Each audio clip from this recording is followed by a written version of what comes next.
Thank you so much for joining. We are going to go ahead and start this session. We welcome those who join a little bit late.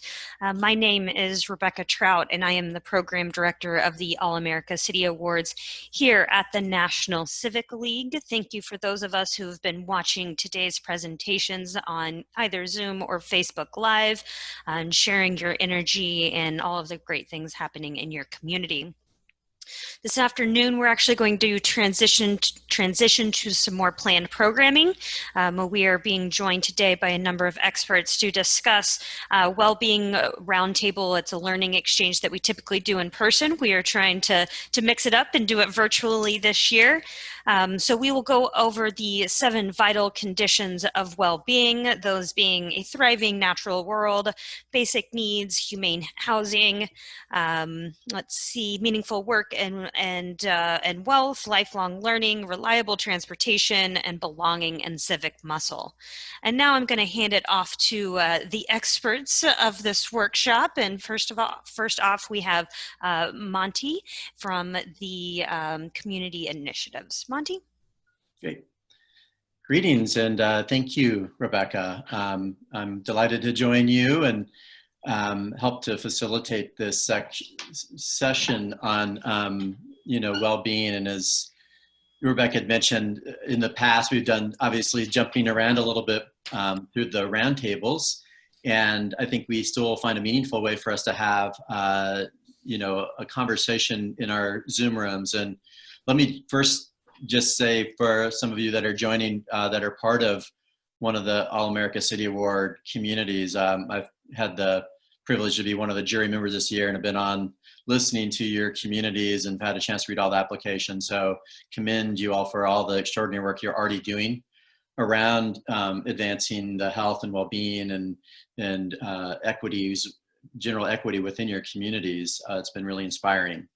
And so maybe as folks are joining, including those who are going to be doing a little bit of sharing, I'd love to have folks maybe just enter in your name and the community where you're from and or organization, just to kind of get the chat feature going. I think these days probably most folks are used to using the chat just in the bottom there to the right. If you wouldn't mind, again, just your name, community, organization, if you don't mind. And so yeah, and Aaron, thank you. Barbara is going to help move us forward. I know that there's a number of sessions that are going on, and this will be recorded. So again, I thank those of you who are willing to take some time, not only participating, but also sharing. Just a reminder that we are recording the session, that others would have a chance to watch. And let's go ahead and move to the next slide, if you don't mind, please, Aaron. So the focus of this session is really to deepen our collective understanding of what equitable well-being means. And there's not one right definition, of course, of well-being, and many of you have your own definitions I've seen in some of your applications, but we wanted to really hone in on kind of what do we know about the vital, and that says conditions. So that was it's conditions we all need to thrive. And one of the ways that we're going to do this is to share a little bit of this thriving together, what we're calling the springboard, as a way to kind of do a little bit of a level set. And that's why I've asked some of the folks that contributed to this springboard that really starts to define what equitable well-being looks like now, particularly in this historic moment. And there'll be a chance to do some kind of a little bit of cross-community learning. We may do that in some breakouts, or we might just kind of do this as a full group dialogue and take this wherever your energy will take it. Aaron, next slide, please. So let me just give you a little bit of context on the springboard, and then I'm going to invite some of my colleagues that contributed to this. So about 3 months ago, some of the federal partners got in contact with some of us that are participating in various non-governmental organizations and community-based networks to really start to think about how we think about recovery and resilience and the broader well-being of our communities at this moment. And so this was once called a blueprint. We end up calling it a springboard. Hopefully you'll see for some reasons why we called it a springboard. That was really geared towards helping different partners plan for longer term recovery and resilience during this COVID plus moment. we'll talk a little bit how that's evolved from more than just a COVID moment. And the idea was to strengthen the network of community-based organizations and non-governmental organizations that are already doing work around advancing well-being.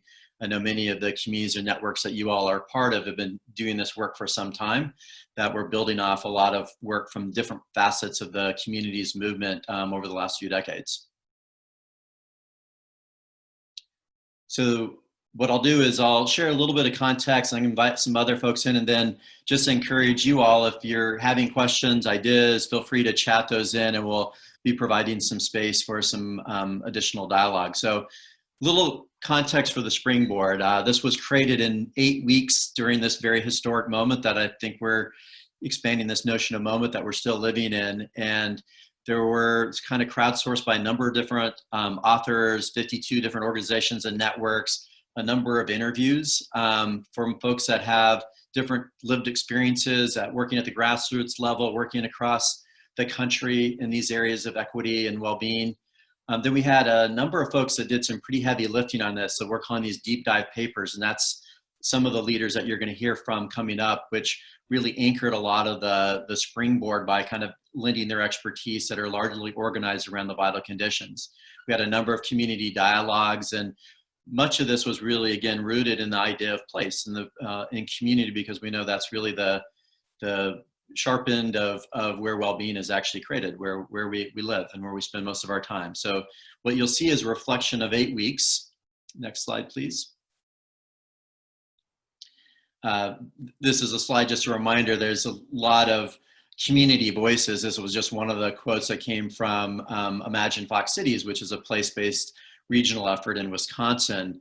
And so all throughout this, we really looked at this work through the lens of multi-stakeholder, multi-generation, multi-racial sector partnerships, and 2 communities in particular that we spent some time with. One of them is in the Wisconsin area, another one up in the North Sound area, but we brought in a lot of other voices that bring diverse perspectives to really thinking about what does this moment portend for change.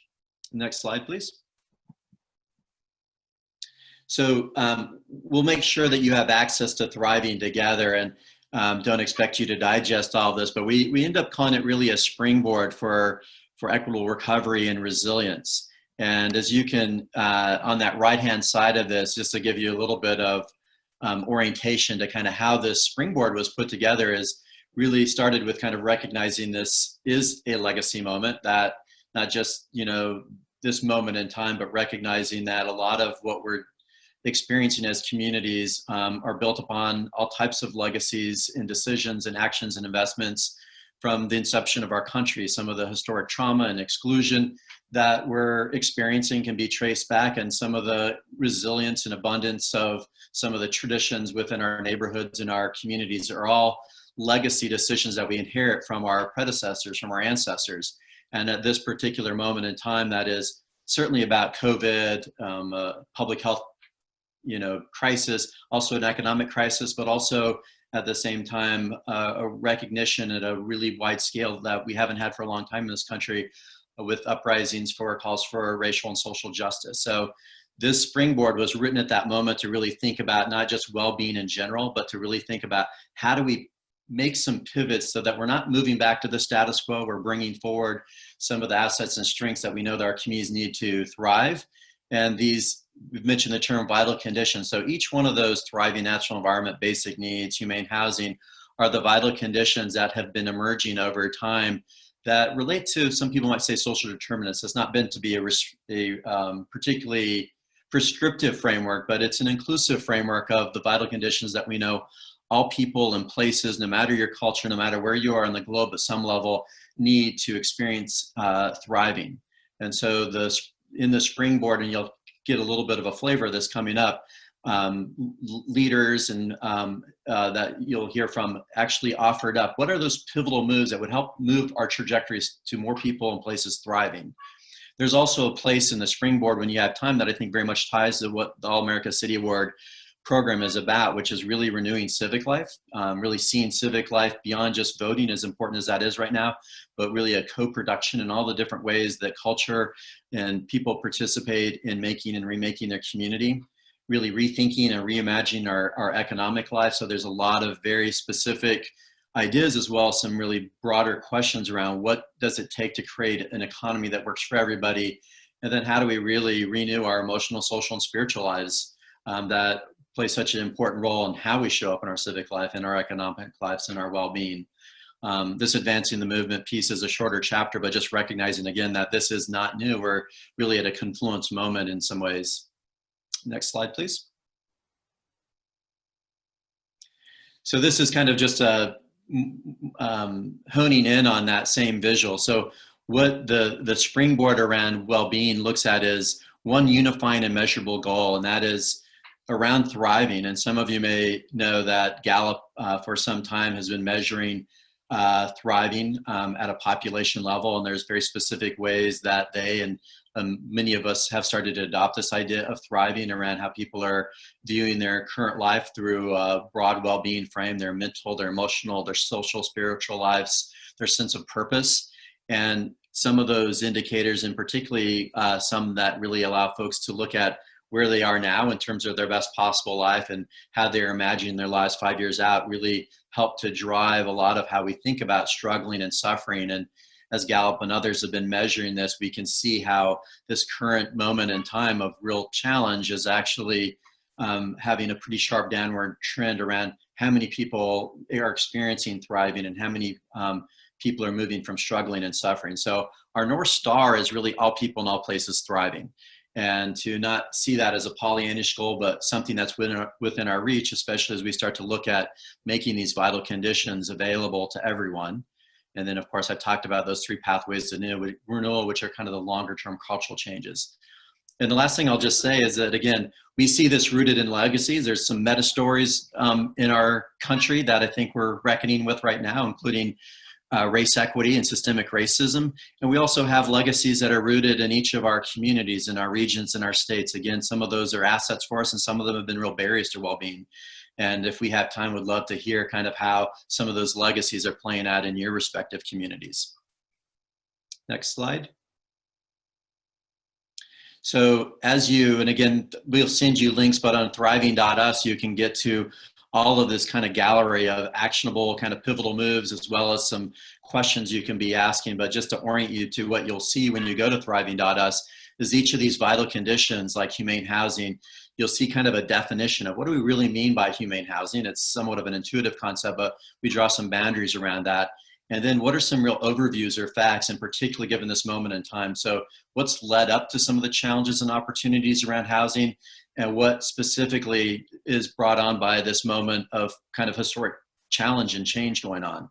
And then you'll get a couple of pivotal moves around how we might fundamentally change the way we're thinking about housing at the local and regional, and particularly and possibly with some federal policies that would make it available for all people to experience humane housing in some ways. The deeper dive, just to kind of plant a seed for you, I think we have Brian Raymer, who's been doing a lot of work and a leader in this area of humane housing. We're going to hear from in just a moment. You'll see the whole paper that like Enterprise Housing did on this. And so on each one of these vital conditions, you can kind of thumb through this on the website, and you can go to just some pivotal moves, or you can go a lot deeper in those reports and kind of be moving around. But again, that's just another view of each of those vital conditions. And with that context, I think the next slide is thriving natural environment. So each one of our leads here is going to actually give us a few minutes just kind of operationalizing what we are meaning by thriving environment, and to give a couple kind of teasers around some of those pivotal moves. So I believe we have Monica, who is going to share a little bit. So Monica, welcome. Thank you, Monty, and thank you for having me. I'm really grateful to be in this space with you all. And when this first vital condition that comes up, it focused on thriving natural world. When we think of the natural world, we've often thought of something far away or something that is out there to be saved. But this is really about individuals and their personal experience and how, as individuals, we support people in being healthy, and that access to that natural world, which includes water, clean water, how is our air clean, what land, what physical spaces are there, and what is the access points to those physical spaces. And so thinking of it as an entire system that shows up. And we know this to be true in so many ways. If we each reflect for a moment in our lives of times that are both memorable with families and times that have brought us tranquility or peace and fun, the natural world comes up time and time again. Yet, and COVID has made this very clear. We've seen a substantial surge in people using the outdoors and public space as a place that ties into mental health, fitness, physical fitness, but also mental health. That the outdoors, and the research shows that people who spend time outdoors are healthier, happier, and smarter.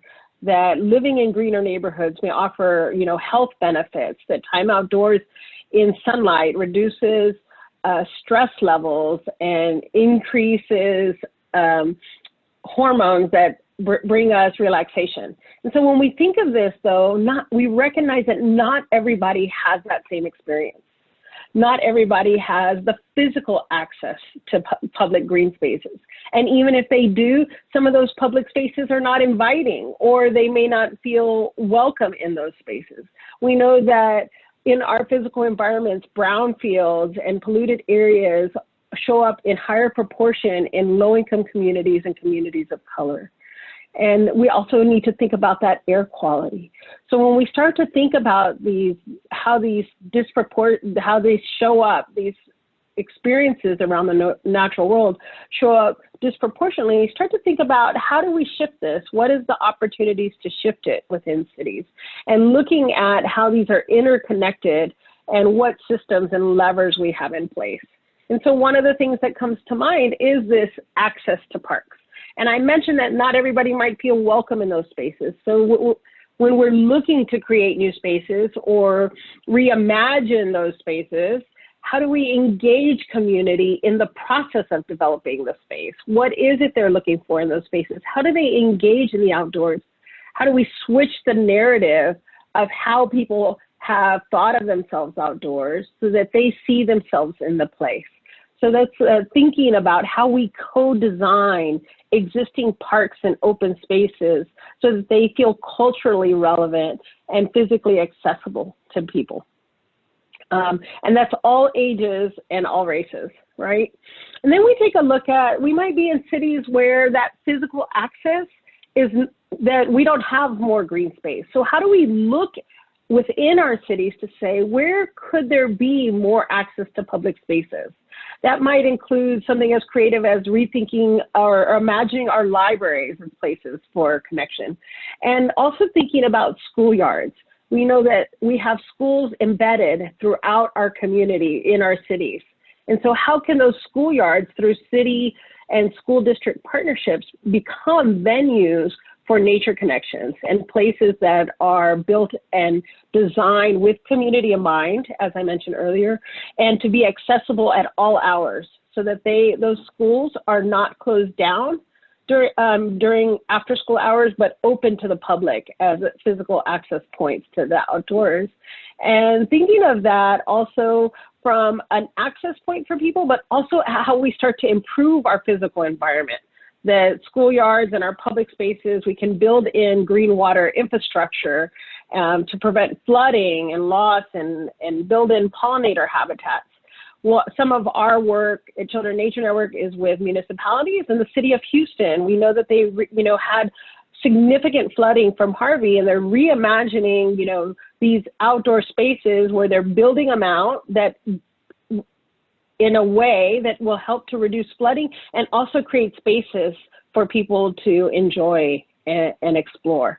So building those habitats. So those, and then we want to rethink and make sure that that people have always that there are what we call a national moratorium on shutoffs, so that water, electricity, and gas are considered basic services that nobody should have to do without, and those never get turned off.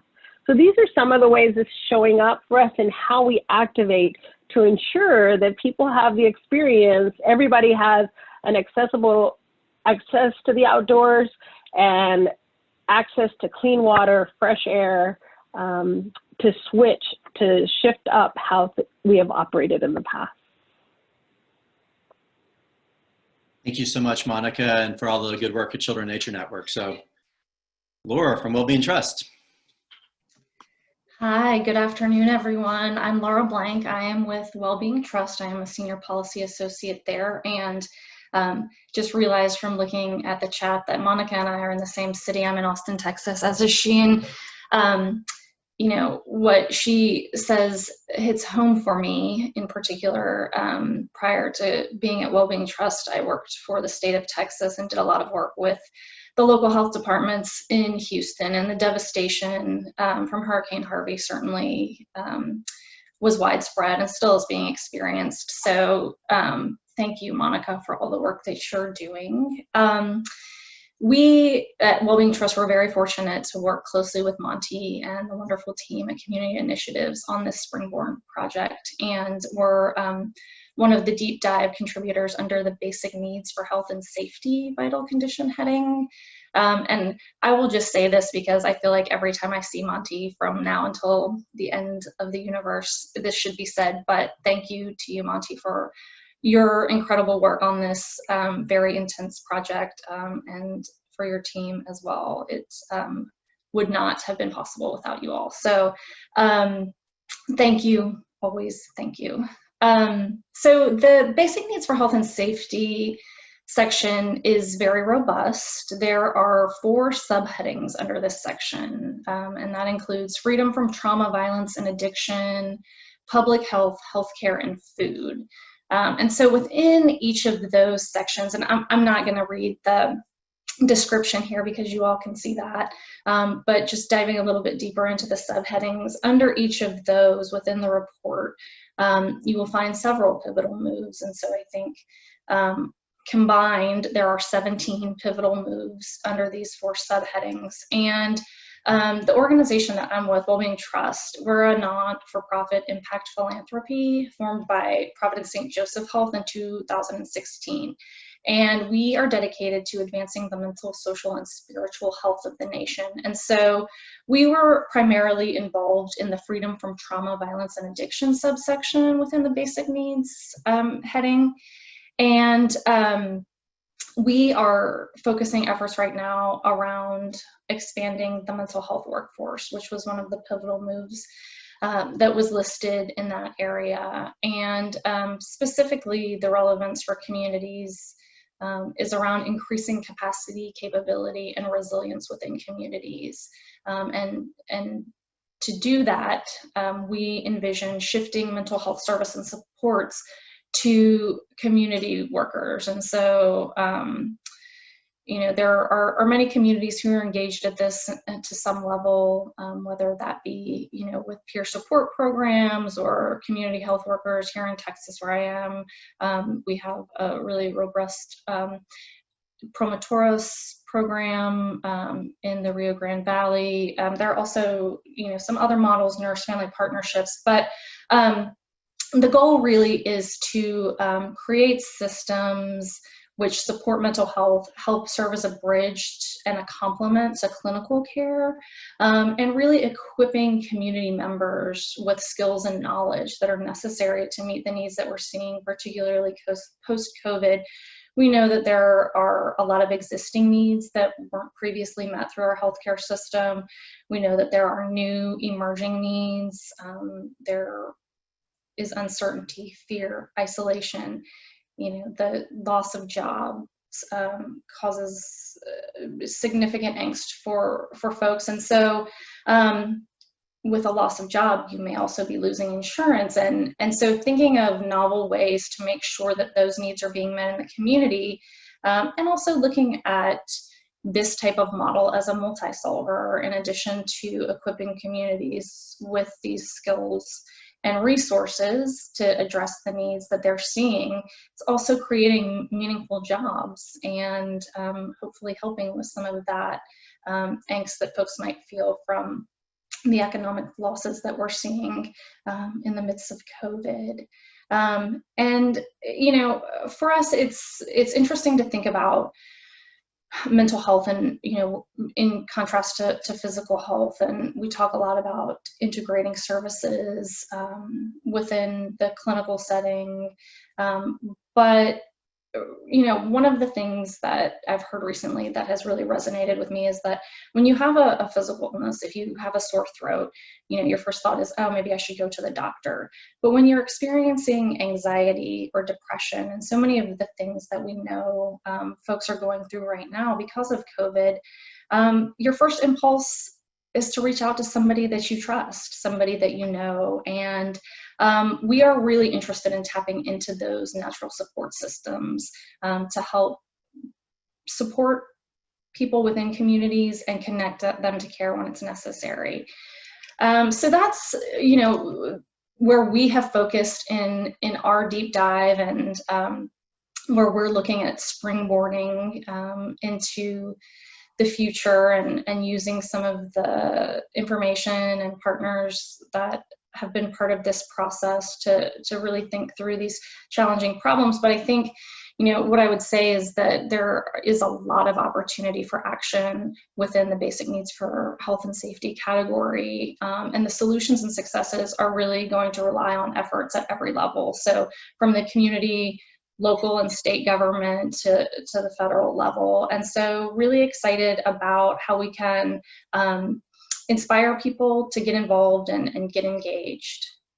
And with that, I will turn it over to Brian, I believe, who is going to talk about humane housing. Thank you all. Great, thanks, Laura. Hi, everybody, and thanks for being here today. My name is Brian Raymer. I'm Vice President for the Health and Housing National Initiative at Enterprise Community Partners.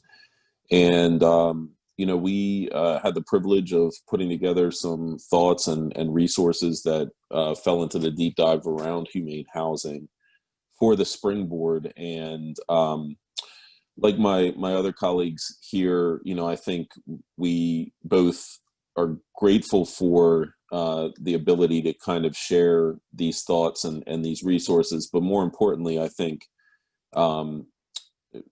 appreciative of the opportunity to to work on something that can pull the thread through the syndemic that we're experiencing right now. And ultimately, much of the impact around COVID is not only just horrifying in the scale and scope, but it's also exacerbating a lot of what currently and previously are living legacies, as Monty shared. Those living legacies created the conditions that create so many problems now during a time of crises. And housing is certainly, I think, both unfortunately and fortunately, an exemplary, vital condition through which those living legacies play out on a day-to-day basis. The housing affordability crisis was bad. It was horrifying even before COVID. But now, as we're on the precipice of, by some estimates, 20 to 40 million individuals at imminent risk of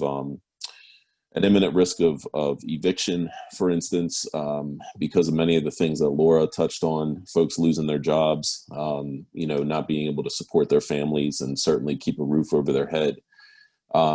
In a time like this, the idea of humane housing as a vital condition is just so pronounced.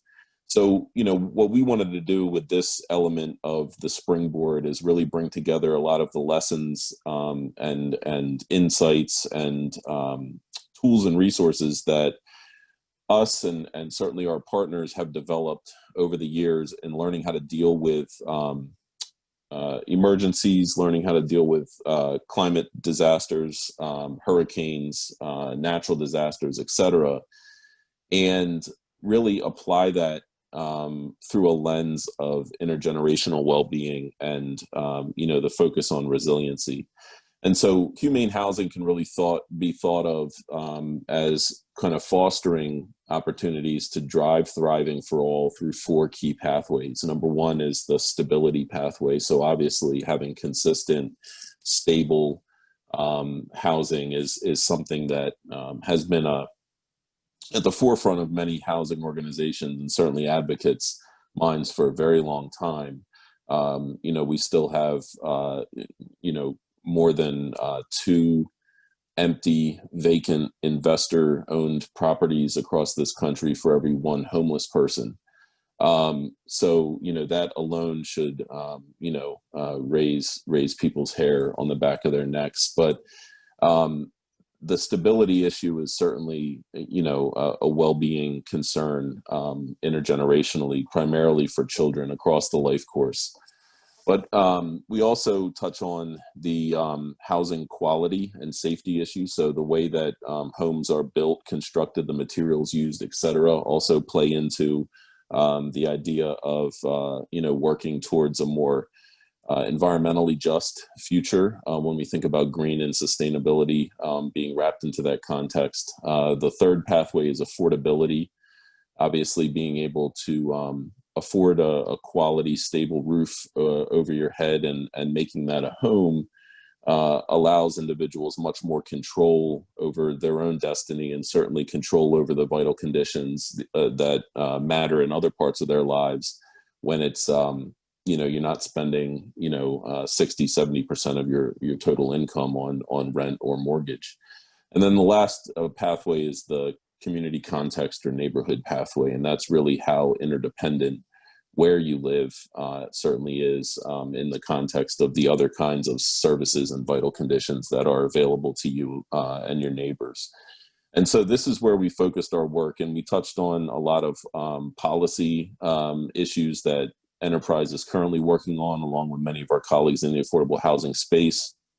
And certainly in that mix, there's been a priority placed on eviction moratoriums, obviously, and housing supports and subsidies for small property owners and folks that are, not gigantic corporations that own a lot of properties and have a lot of tenants, but certainly folks that, are renting out units here and there, or have small developments to work with. These sorts of things are certainly right now the kinds of efforts that we and many of our housing advocates are working on day to day, both on Capitol Hill as well as in state and local governance structures all throughout the country, because of the imminence and certainly the prominence of the needs that folks are facing right now. On top of that, what we really want to be able to do is pull the thread through this vital condition and help others understand how it's an opportunity, as Laura so eloquently stated. It's a multi-solving opportunity, like any good systems leverage point for systems change, right? It's multi-solving. So when we focus on humane housing and we solve for that, you're also solving for many other issues that stem from the legacy of purposeful and intentional neglect of certain individuals, certain communities, certain populations from being able to both choose where they want to live and how they want to live, but also, whether or not they can actually access the capital and the resources to be able to do so. So thank you again, and certainly looking forward to the discussion and the opportunities for questions. Well, I'll stop there.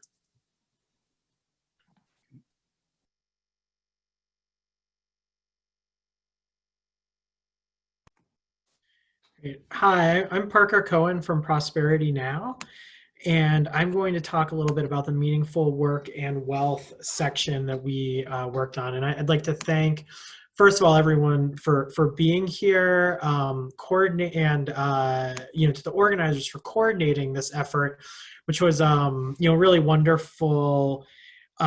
Comprehensive undertaking, reflecting the complexity and interconnectedness of the situation we're in. And I think Brian, before me just did a fantastic job of laying out how, the systems and structures were broken long before the COVID, but now, it's COVID obviously is exacerbated all of these situations and expose so many of these fissures that may have been lying below the surface for many.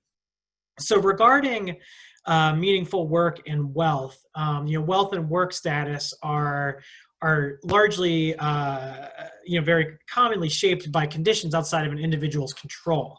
And as I mentioned, our policies and institutional practices have led us to a state where far too many in America lack economic opportunity.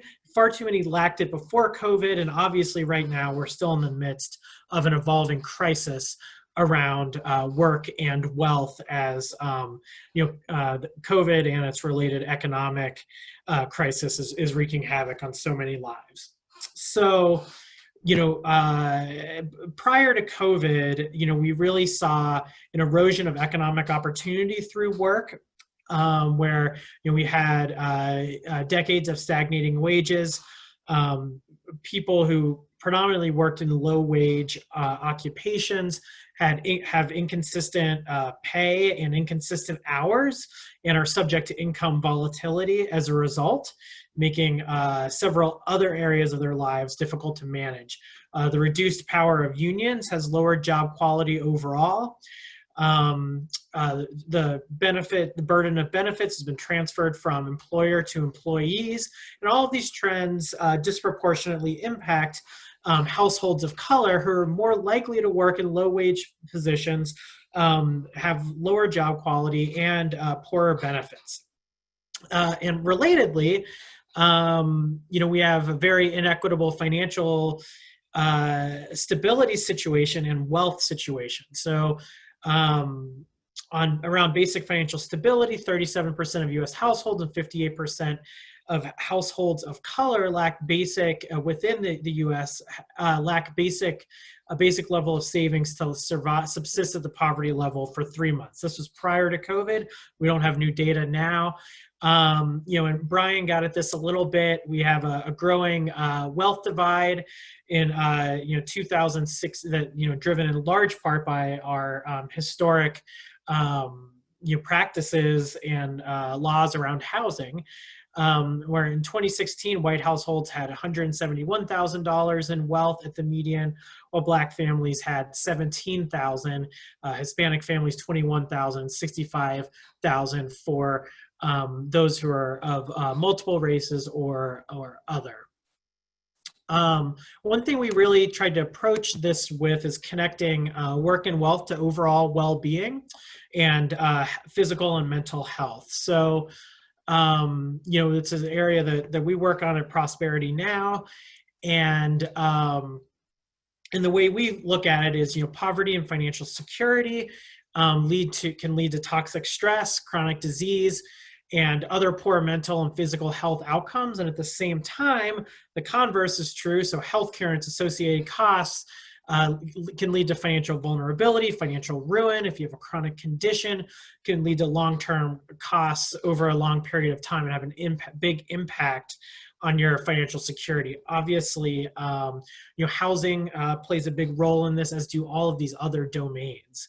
And in COVID, this is even more pronounced as we see financial insecurity, including racial economic inequality, poor job quality, lack of sick leave and other protections at work, lack of unsafe working conditions leading to people, particularly African Americans and other people of color who are subject to these conditions at a greater risk for getting COVID and having worse outcomes from the disease. And at the same time, the reverse is true. So your health insurance, lack of your health care, the health crisis itself has led, of course, to significant income disruptions, reductions in wealth, increases in debt to meet day-to-day expenses, and increased poverty and material deprivation. So, this leads us to, what do we, where do we go from here? And we need, really an approach that around financial well-being that supports people across their life cycles, and in particular takes a racial equity approach to all solutions to undo the centuries of harm that we've alluded to. So, some of the areas we've hit on is, to address these inequities brought on by erosions in job quality and the legacies of policies at the institutional and local, state, and federal levels. We need to rebuild the broken minimum wage system and advocate for policies that guarantee living wages. These could include job guarantees or even universal basic income. We'd seek to decouple benefits from work so that people's overall well-being is not dependent on their job. On the financial well-being space, we'd be really looking to expand the EIT, Earned Income Tax Credit, and child development accounts significantly to support families and individuals building financial stability. And then offer a debt bailout. As I noted a bit ago, right now we're in a situation where people have exhausted their savings in large degree if they have faced a job loss or some other economic shock as a result of COVID. And as a result, they're taking on more debt and more unsafe debt than perhaps they had before. So we really are calling for, in this paper, a debt bailout for individuals is commensurate to what was given to banks during the 2008 financial crisis. We also really would seek to strengthen the Community Reinvestment Act by involving communities in assessing institutions' performance at achieving the goals of the CRA, and also investing in community-driven solutions with an emphasis on solutions led by and accountable to Black, Indigenous, and other communities of color. We also believe that community development financial institutions, CDFIs, are a big opportunity for community wealth building that could be invested in a greater level.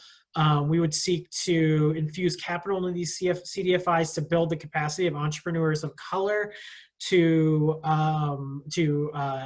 address gaps in investment in Black and other minority-owned businesses, and increase access to equity products, venture capital, and other grants that could catalyze these small businesses.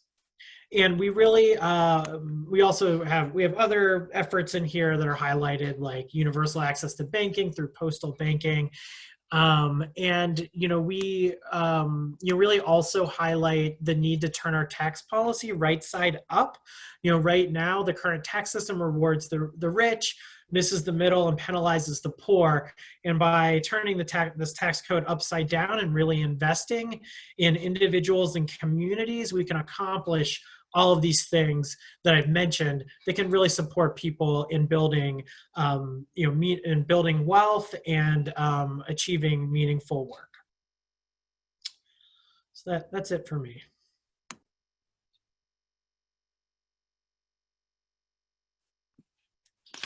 Thank you, Parker. And this is Monty really again. I am going to share a little bit around lifelong learning, filling in for my colleague, Sarah Goldrick-Rabb, who isn't able to be here with us today. And just as Laura had suggested earlier on, of course, lifelong learning is more than, I'm going to touch on primarily higher education, but as that definition, suggests, and the lifelong part of it is really looking at education from kind of birth to the whole life course. That continues in our lives, not just cradle to career, but how meaningful various forms of education are to us as seniors and elders find that, both for their cognitive ability and sense of connection. And we know that, supportive learning environments and the quality of learning environments not only shape kind of social and behavioral elements, our pathways there, but are really an engine as we start to think about higher education, and particularly for social mobility. And so one of the strands within this lifelong learning is really looking at what are those pivotal moves for higher ed. And not surprisingly, as is the case with some other vital conditions, I think American higher education has already been very strained for some time. And there's a lot of different reasons, many of the same reasons that were suggested earlier on. Financial support for higher ed has continued to dwindle, and passing those costs, and really in many cases at exorbitant rates, well above inflation rates, onto families and college-seeking individuals was already pre-COVID was a real crisis in many ways, and COVID has exacerbated that. So there's been a lot of predictions around how many colleges, public and private, and again, we're looking from higher ed at all types of higher institutions of learning, from community colleges and tribal colleges to historically black colleges and universities, as well as large research institutions. And all those fronts, there's been some real pressure put on higher education, and was already some predictions around how many might kind of go off the cliff potentially around 25, 26. And so COVID and the social distancing and the financial pressures put on families and therefore on universities and individuals has only been exacerbated. So Sarah Goldrick-Rabb and her team at the Hope Center, you'll see if you had a chance to dig into a little bit the lifelong learning and higher education, put together some very specific pivots that at this kind of moment of crisis that would be helpful, particularly with an equity lens around who doesn't have access, or those who have access that are moving from just barely surviving to struggling. And so a couple of the pivotal moves that her team put into place really start with more around the basic needs. So suspending the requirements around the means-tested public benefit programs that in many ways are barriers to colleges and community colleges providing free meals to food insecure students. And there's growing evidence, and has been for some time, that at least 3 in 5 students are experiencing basic needs insecurity, even pre-pandemic, whether that's food insecurity or housing insecurity. And so the means tested public benefit program is one that is actually picking up traction. In fact, Sarah Goldrick-Rabb and team at Hope Center, some of these ideas are already getting picked up in a number of public policy conversations and being debated right now. So the other is very much related to basic needs, is making sure that every student has a home. So emergency fund for stabilizing and maintaining payments for students experiencing housing insecurity, and removing kind of the full term restrictions on low income housing and the tax credit. And so these are very specific things that apply to. Brian Raymer could speak to much more eloquently and knowledgeably around Section 8 housing, which has a big impact around, for a number of college seeking or in students in various forms of college right now. So there's a number of very specific pivots around housing security and some things that colleges in partnership with their communities can do to start to alleviate and address that growing crisis.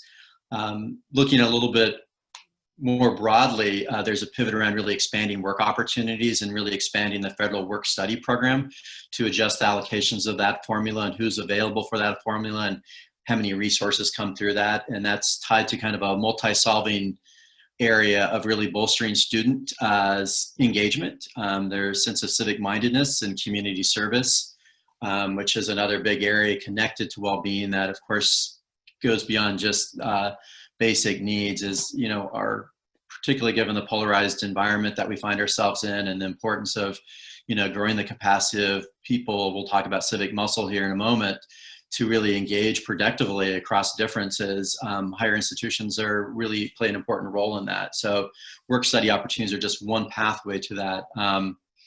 There's a couple of others I'll just name real quickly. There's a couple specific instruments and ideas in there for alleviating or forgiving student debt for certain students. And we know that student debt for many people is something that saddles them for lives and really compromises their and their community well-being and some of the choices that they make that keep them from any form of thriving.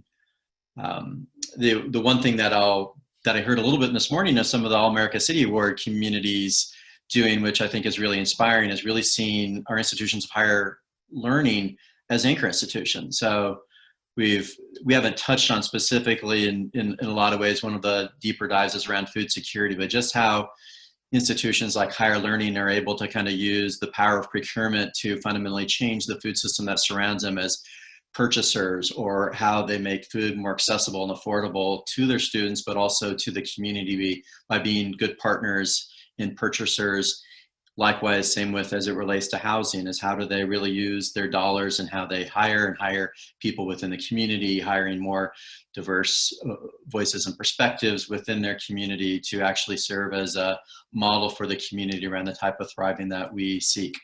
There's a little link there around the campus well-being initiatives. That's how I personally met Sarah Goldick-Rabb. And there's a model that really contextualizes the vital conditions to campus settings that really look at basic needs, mental, emotional health, really what type of inclusive, welcoming classrooms and inclusive, welcoming environments, what are strategies on campuses, as well as this kind of community clinical partnership, or I'm sorry, community campus partnership work. So that's lifelong learning. And I'll pass it to Beth Osborne next. Thank you so much, Monty. So I'm going to talk about reliable transportation. I'm Beth Osborne with Transportation for America. Transportation is important because it determines your access to jobs, your access to healthcare, banks, education, healthy foods, and it also has a huge impact on public health. Those who are more active, we know are generally healthier, and being healthy is a good way to protect yourself against the more severe impacts of COVID.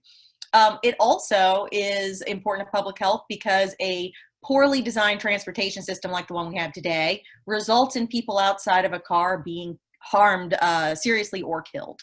Our auto-centric transportation system has made people more vulnerable to COVID through air pollution like fine particles that come from combustion engines. We find that people of color are significantly more likely to be exposed to large roadways that put off more fine particles and make the people close by more subject to severe implications of COVID. Car-centric roads are deadly for people out of a car, and people outside of a car are more likely to die, and it's getting worse while our roads are getting safer for drivers. And with fewer cars on the road today, there's little that slows vehicle movement and drivers, and therefore speeding is at an all-time high, and therefore traffic fatalities are going up, not in raw numbers, but in terms of how many people are driving.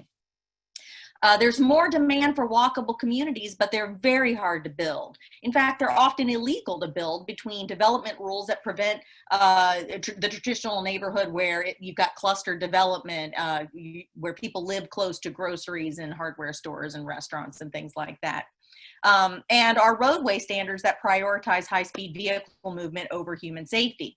So if you have high demand and low supply, those areas are going to be most available to people who have more money, and you're going to drive people out of them who probably need access to them the most. And those people tend to be poor, and they tend to be people of color. Monica mentioned earlier that not everyone has access to outdoor space, and we know how important that is. Well, 50 to 60% of downtown space is dedicated to roads and parking. That's a huge amount of incredibly valuable space, and all our neighborhoods see similar amounts. And that's areas that don't have to be dedicated to the car. We could make more space available to human beings.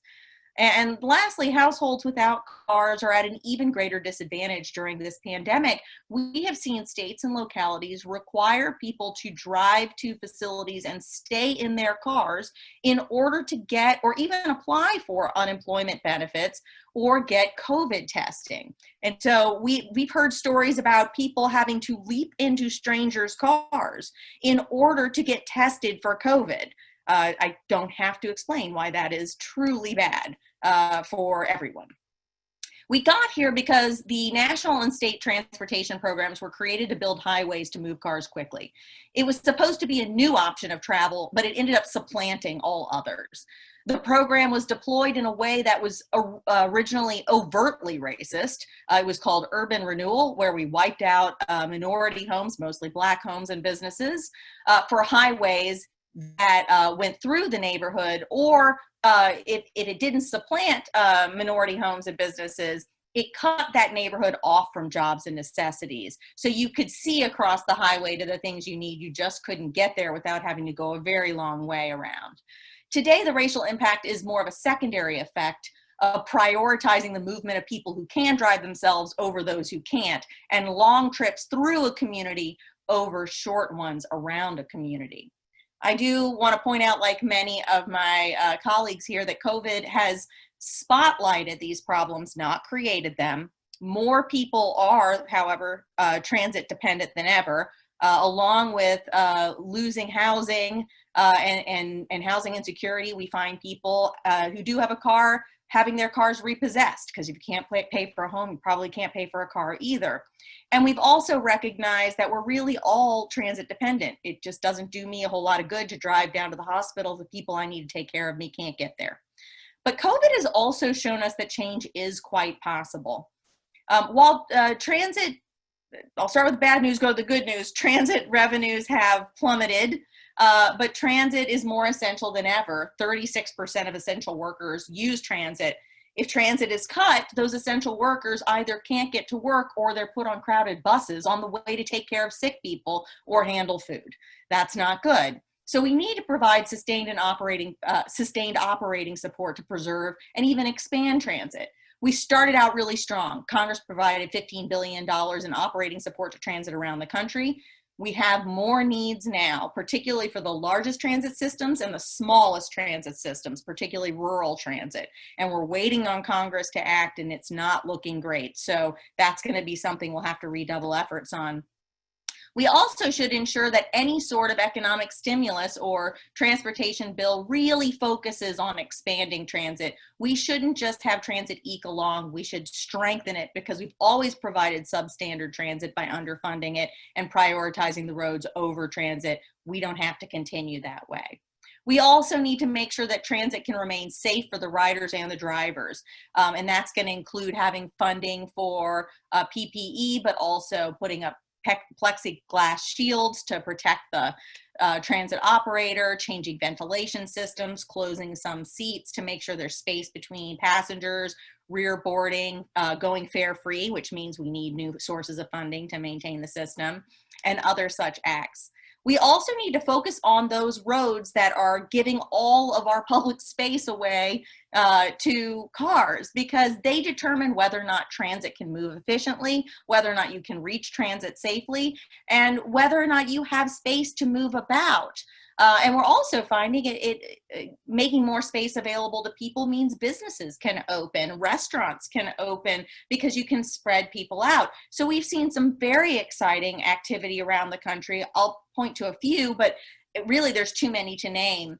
Los Angeles has adjusted the timing of its signals to slow down traffic overall. Here in Washington, D.C., they've temporarily widened some sidewalks around grocery stores and other businesses to provide space for people to wait to get in, to keep numbers low inside. Oakland, California, closed 74 miles of road to cars to give pedestrians and bicyclists exercise room around the city. St. Louis has an advocacy group that has launched a reporting tool to determine where there's overcrowding on sidewalks and to begin a conversation with leaders to make more space. And dozens and dozens of communities, large and small, have slowed traffic or made local roads only accessible to local traffic, so there's more space for people to be in there. And finally, I'll just say we need to reorient our overall transportation towards people first and vehicles only second, or after people. Right now, we spend 80% of funding on roadways and only 20% on transit. Some of the roadway funding, about 1%, is available for those walking and biking. That's not good. We need to shift that. Really, transit, walking, and biking should be getting at least the same amount of money as roadways.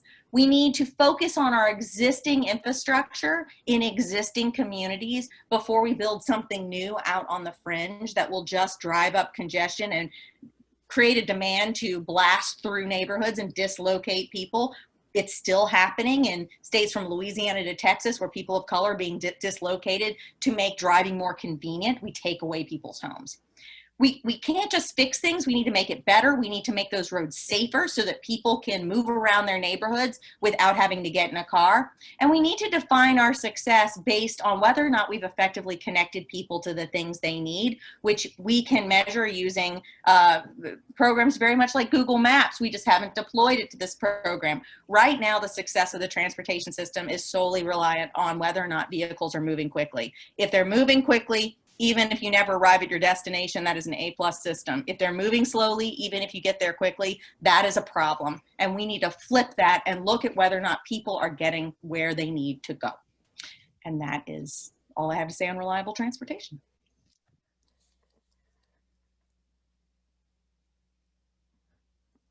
Great. Well, hi everyone. I'm Kristen Hansen, and I wanted to start by giving a shout out to Beth. That was a super rousing endorsement of what needs to change on the transportation front, and just acknowledge all the prior speakers as we outline the 7 vital conditions. Since I'm batting cleanup here, I just want to remind everyone that on the thriving.us website are breakdowns and details about each of the initiatives that we're talking about. And what I'd like to talk about is belonging and civic muscle. I think it's no accident that this is in the 7th slot among the different areas or initiatives that we've spoken about today, because having a plan for belonging and civic muscle really strongly reinforces the goals and objectives of all the other areas that we've spoken about today. Around belonging and civic muscle, it's very much about putting the processes, structures, and practices in place to reinforce and to be reinforced by all of the other vital conditions that we've discussed.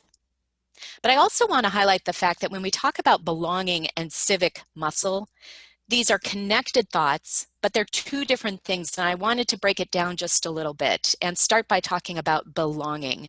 This term encompasses a lot of thoughts that are important to how we renew and make communities more vibrant. Belonging is really about bringing everyone to the table, bringing all the voices into the conversation.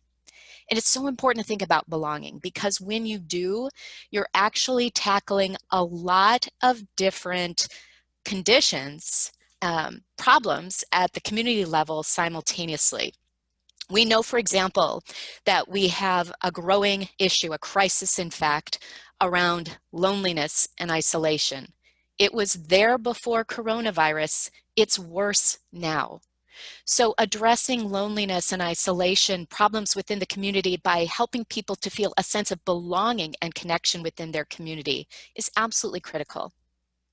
A second issue, and many have touched on it, is issues around discrimination, injustice that may be grounded in racial identity or economic identity, factors like segregation or resegregation of communities. So another aspect of belonging is addressing and breaking down the factors that contribute to exclusion, discrimination, segregation, which are harms to a community. The third thing that you address when you look at the issue of belonging is polarization or division along what could be a number of different fault lines.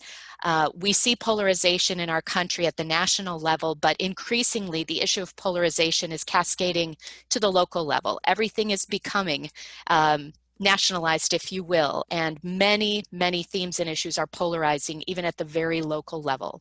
So when we think about belonging, we really want to think of it in all of those frames. Belonging as a way to address loneliness and isolation, as a way to address discrimination and exclusion, and as a way to address polarization and the fracturing or fragmenting of our communities. Now, there are again, defined within this, as in all of the other vital conditions, many different pivotal moves that you can make within your communities to address belonging and civic muscle. Civic muscle is about how you, once you have everyone at the table through belonging, how do you engage in the practices that allow citizens to participate, to feel engaged, and to define and activate the changes that are needed across all of the vital conditions within your community. Now, everything I've talked about, it feels kind of broad and daunting, but what I want to say is that fortunately there are many resources available to help you establish within your community starting points for belonging and civic muscle. And so when we think about resources, again, I want to break that down a little bit, because there is, first of all, a lot of scholarship around belonging. And I'm going to mention a few different organizations and I'll put them in the chat thread before I close. So things like the Othering and Belonging Institute, providing a scholarly frame for thinking about how to implement belonging in your community. There are blueprints and templates, including, for example, the state of Kansas. This is one of the examples cited in the template on thriving.us that have established leadership centers or institutes for driving belonging and civic muscle in their communities or even statewide. And there are even tools and resources for fostering civic dialogue. Dialogue is really central to establishing a sense of belonging, and that may feel especially daunting in the age of coronavirus, but with the help of technology, programs, and resources available to you, you can make dialogue happen in your communities in a really constructive way. So there are many starting points for putting belonging and civic muscle into practice in your communities. And when you do, you will find the pivotal moves that are articulated under this vital condition easier to implement. I didn't really say much about myself at the beginning, but I wanted to just mention that I am personally on the steering committee for a campaign called Weaving Community, so check us out. And it's an example of where at a national level you can tap into resources that can help you really define and drive belonging and civic muscle at a local level. So this vital condition is really about defining and putting into place the processes and institutions that will enable your communities to thrive and to activate the changes needed across all other vital conditions. And with that, Monty, I'll turn it over to you. Thank you, Kristen, and thanks to all of you for sharing, but also for what you've contributed to the Springboard. Obviously, Rebecca and I are going back and forth. There's a lot of things going on today, so we're going to obviously record this and be able to share it with a lot of the AAC communities that weren't able to attend today, but I know are really super interested in aspects of the Springboard. And, you know, one of the things, you know, just kind of to sum up some of the pieces that I think you heard, COVID, you know, as a starting point really has been very revelatory to us. It's revealed these fissures, certainly around race and wealth inequalities. It's also revealed these interdependencies. I hear, you know, all the different vital condition leads and the things that they do is just how interconnected these are. And, you know, Brian obviously put an accent on this idea of multi-solving. So they either are multi-solving or they show the kind of the folly of trying to think that public health and economic development are separated, or housing and growing community wealth and kind of shoring up wealth inequalities. There's real opportunities, I think, in this time of interdependence. And you know, the other thing I think is really interesting as you look through the Springboard and just kind of the flavor of what my colleagues have shared with you so far is the fact that there are ideas that we're thinking about now that we would not have dreamed about pushing 7 or 8 months ago. This is a paradoxical moment. It's a time of incredible tragedy, and a lot of members of our respective communities are suffering terribly. And it's also an opportunity to really think about what are those legacies, what are these minor pivots and some pretty large trend-bending pivots that we could be taking on. And so I encourage those of you who have had a chance to look at this video to really delve into Thriving Together. I think it's very consistent with what the All America City Award program is all about. I heard all morning and reading the applications just how much of a multi-solving approach this is, and to kind of double click on what Kristen was saying towards in there, it really is about building our civic muscle and doing it in a way that's having everybody feel like they are belonging. I like John Powell and his team at the Othering and Belonging Institute often emphasize that belonging is actually a sense of co-creation at the deepest sense. And I think civic muscle and belonging really connect on that particular level.